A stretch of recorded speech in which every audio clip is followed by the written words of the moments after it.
যে পাড়ায় 10 টাকা 20 টাকা রানাঘাটের গজা, মজমজে গজা, খাজা গজা এরকম বলতে বলতে আসে। এক ব্যক্তি তাকে ডেকে বলছে, আচ্ছা আপনি দাদা, আমি একটা জিনিস ফলো করি, আপনি প্রত্যেকটা দিন এই পাড়ায় গজা বিক্রি করতে আসেন, কাউকে তো কোনোদিন কিনতে দেখি না, তবু আপনি কেন আসেন? হালেলুয়া। তখন সেই ব্যক্তি বলছে যে আমি রোজ এই পাড়ায় আসি, কোনো একটা দিন কোনো এক ব্যক্তি যখন আমাকে দাঁড় করিয়ে গজাটা কিনবে, কেনার পরে যখন সে খাবে, তারপর থেকে সে রোজ কিনে খাবে, কেননা এর মধ্যে যে মজা আছে একদিন খাওয়ার পরে বুঝবে। হালেলুয়া। একদিন খাওয়ার পরে বুঝবে।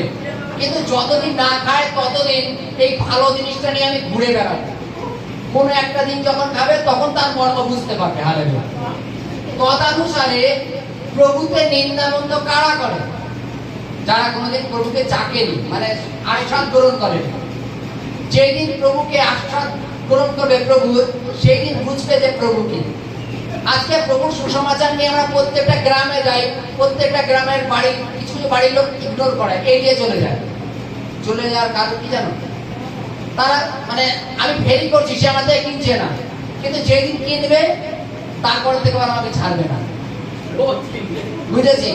তারপরে থেকে কি বলবে যে রোজ আমাদের তুমি সুসমাচার দাও। হালেলুয়া। বুঝেছি? হালেলুয়া। আজকে এই জিনিসটা এখানে বেশি করে মনে রাখবে।